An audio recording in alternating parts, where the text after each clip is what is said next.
Dr. Yoon is back on our show. Well, technology has really made a lot of differences in our lives. Obviously, it makes our lives a lot easier. So we have cell phones that surf the internet, we have DVRs, record our favorite shows, and we have my favorite social networking sites. So technology has also made looking better and plastic surgery a lot easier too. So today I've got 4 of the hottest, most innovative, groundbreaking plastic surgery devices that we have today, and we're going to go through them each one by one. Okay? Sounds good and painless so far. Okay, so now we're going to move on to something called the Neograft? Yes, so this is the Neograft, and this is really the newest revolutionary machine in hair transplant surgery. No kidding. So to really realize... So this is something that men would be interested in and as even well? Some women too, yeah, men and women. Obviously, probably more men than women. Yeah. But the big deal about this machine, I mean, to really understand why it's so revolutionary, you need to understand kind of how you do hair transplant surgery in the first place. So a traditional hair transplant surgery entails 5 steps. First step is, as a surgeon, I would take a big scalpel like this and literally cut a strip of skin off the back of a person's head. Okay? Second step is I would take a stapler like this, a staple gun, and staple that scalp back together. Are you serious? Yes.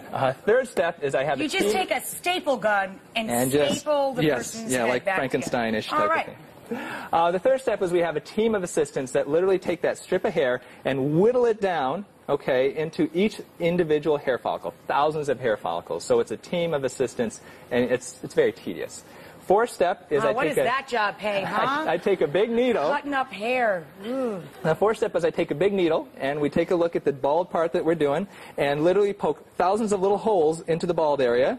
And the last step is take each individual hair follicle, grab a tweezer like this, and plant it into each little hole. And that's hair transplant surgery. Okay? That sounds incredibly painful and time-consuming. It's very tedious. It is such a pain that it makes me want to pull out my own hair whenever I have to do this thing. So now this machine is called the Neograft, and this basically does away with cutting out the strip. It does away with the staples. It does away with the scalpel stitches and all that. And what it's based off of... there it is there. Look at that.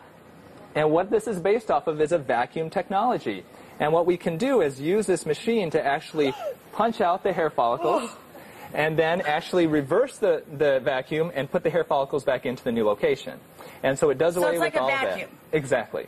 Now, is this as effective? Do they take? Yeah, we'll show you results in just a second. Okay. Okay. Now, the other benefit of this is in the past, we can really only take hair from one part of our body, just the back of our head, because you'd end up with a large scar. With this, because we're punching it out, hair by hair, you can technically take hair from your chest and put it on top of your head. You can take hair from your back, and even theoretically, you could even take it from your armpit and put it on top of your head if you really wanted to. Really? You had to put that in my head? It's theoretical. Theoretical. Take that back. So we do have some before and after photos here that we can show you. All right, well, let's take a look. And as you can see, the bald area has been filled in. It's a nice natural look. There is less downtime, less pain, minimal scarring, and just a really nice procedure. You know what's nice about that is it is very natural looking. It doesn't look like he's wearing fake hair. Oh, exactly. Yeah. And so it really makes the procedure a lot easier both for the surgeon and the patient. Do you want to take a feel? Yeah, can I take a feel of that? So it's just a vacuum. You don't feel a thing. No. So if you want, I can actually put the attachment on. We can maybe move some hair from here somewhere else. Yeah, maybe on the commercial break, Doc. I'm still good there. I'm good.